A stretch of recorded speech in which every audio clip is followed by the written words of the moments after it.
Hi everyone, I'm Ifoma Samuel and today I'm going to be interviewing Natalie Abrahams. She is the author of Get Up and Go On. Natalie, can you please tell me a little bit about yourself? Good morning. Thank you so much for Okay. having me this morning. Okay. All right, I'm Natalie Abrahams. Okay. I'm from the south in Johannesburg. I was born in Johannesburg and raised there. I come from a very big family. I'm the eldest of 4 siblings. I have 3 children myself. Okay. 2 boys and a little girl. Married. This is my 16th year by the grace of God. Awesome. That my husband Ronnie and I have been married. And yes, like I said, I'm from a small town in the south called Eden Park. I wrote this book, published it last year, December. Okay. The title of the book is Get Up and Go On. Okay. And obviously later on in the interview, I'll just tell you a little bit about what inspired the title and the book. Okay, I think you should just go on straight away. Okay. So the book is called Get Up and Go On. I started writing this book, I would say about 5 years ago. Okay. Yeah, just go on. I wanted to, yes. So I started writing the book 5 years ago, but it wasn't a book about myself.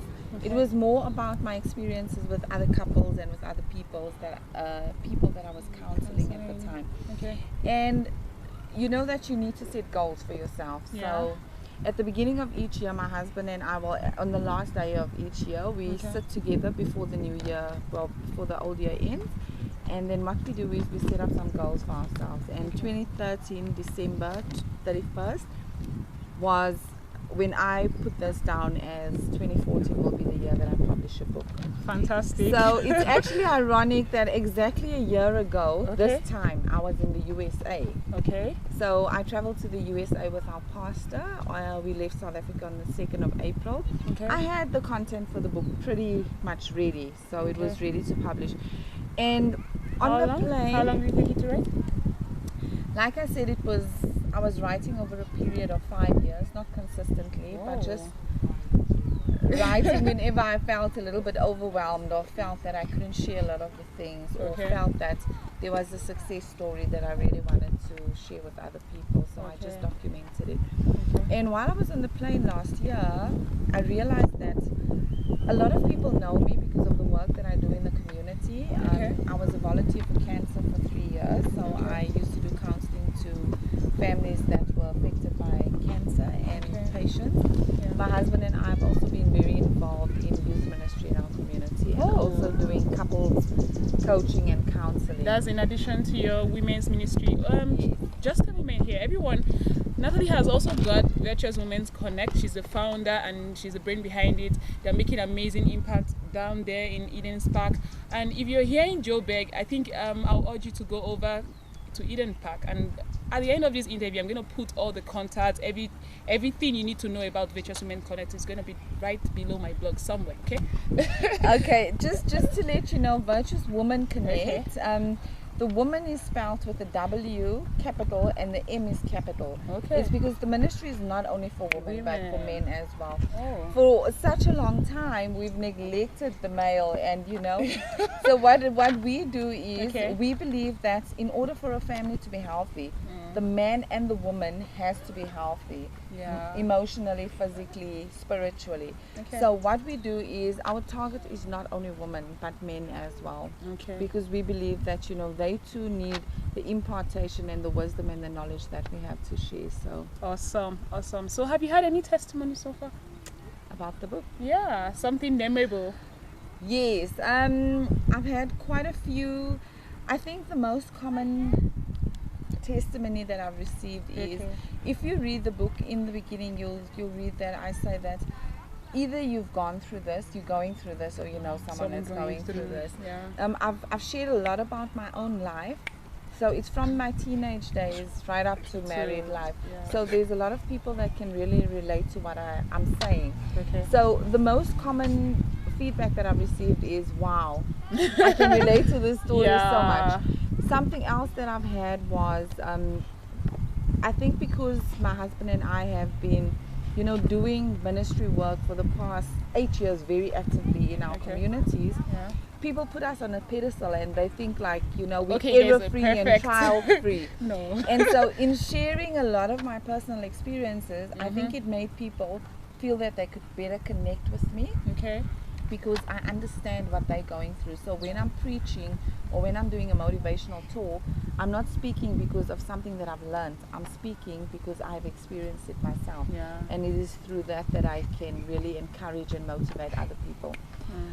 The most, I would say, significant feedback that I've received was a woman that said to me that Okay. the book actually helped her to deal with emotions that she could never share with anybody else. Really. So she went through some stuff in her life, and obviously she maybe felt it was too embarrassing Mm-hmm. or too degrading to share it with anybody else. Okay. But she said that through reading the book, it's an active book, so it's Okay. a workbook, so you can, you know, make Reflect notes and all that. there's time to reflect after each chapter. Okay. She actually told me that the book has helped her Okay. to deal with emotions that she was never able to.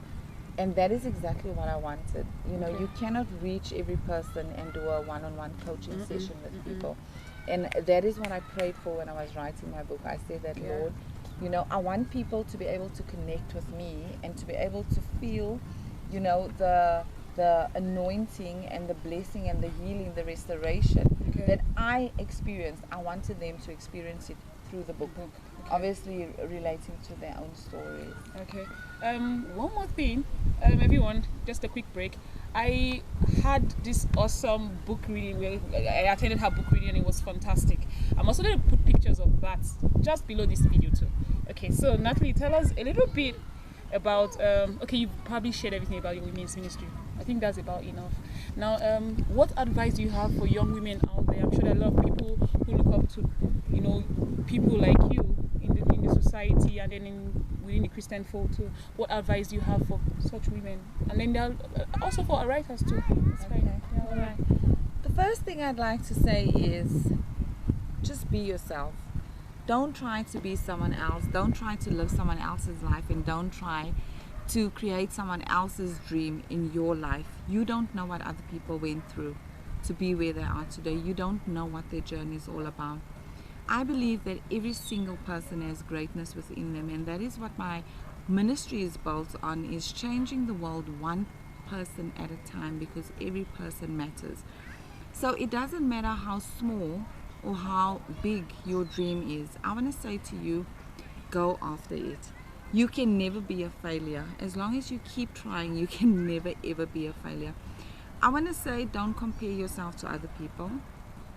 Often at times, if I want to be a motivational speaker or writer, what I do is I usually compare myself to the best writers and the best speakers. Mm-hmm. I might be in chapter 1 of my journey, and let's say Joyce Meyer is in chapter 55 of her journey. Yeah. So never ever compare yourself to other people. Okay. Embrace your journey with its challenges Okay. and with the trials and with the goodness that you're going to experience. I always say that failure is the evidence that you have tried something. Yeah. So never ever be Give up. afraid. Yes, never ever be afraid to fail, because Okay. if you are not going to succeed in one aspect, you know that you just need to try something else. Okay. Try it differently. You know, they say insanity is doing the same thing over Over and and over over. and expecting different results. Results, yeah. So I want to say to all the ladies, to all the writers, to all the great people out there, live your own life. You have got the greatness within you to impact this world. You're here for a specific purpose. And instead of not living because of, you might be afraid to embrace, you might think that your dreams are too big, I would say just start with small steps. Okay. I always say that the best way to achieve something is to write it down and to set realistic goals for yourself. Don't set goals that are unachievable. Don't set yourself up for failure. Okay. Everyone, this goes to show she's such a preacher and a speaker. See? Fantastic. Thank you so much.